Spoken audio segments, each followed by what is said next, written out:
déclaration de propagande-là va entrer dans le contexte de promettre un foyer national juif, tel qui a été décidé lors du mouvement sioniste, à installer un foyer national juif en Palestine, une fois que la Seconde Guerre mondiale allait prendre, une fois que la Première Guerre mondiale, autant pour moi, allait prendre fin. Et l'entrée des Américains dans la Première Guerre mondiale va permettre d'abord à la Grande-Bretagne de sortir victorieuse de la Première Guerre mondiale. C'est dans cette perspective-là qu'on parle, après la Seconde Guerre mondiale, du démantèlement de l'Empire turc ottoman.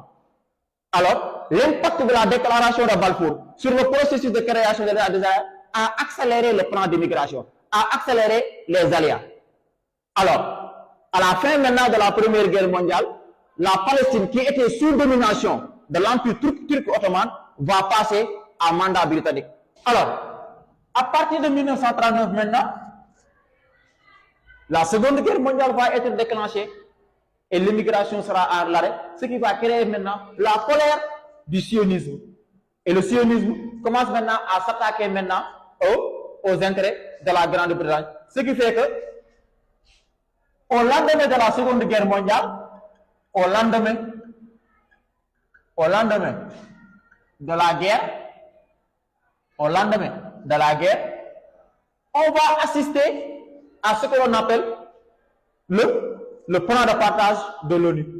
Et au lendemain de la Seconde Guerre mondiale, c'est d'abord le rôle de l'ONU. C'est le rôle de l'ONU.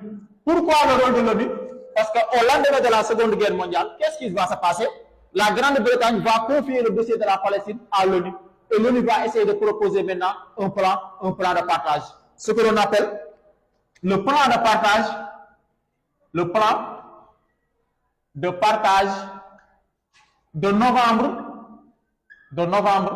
1947, qu'on appelle la résolution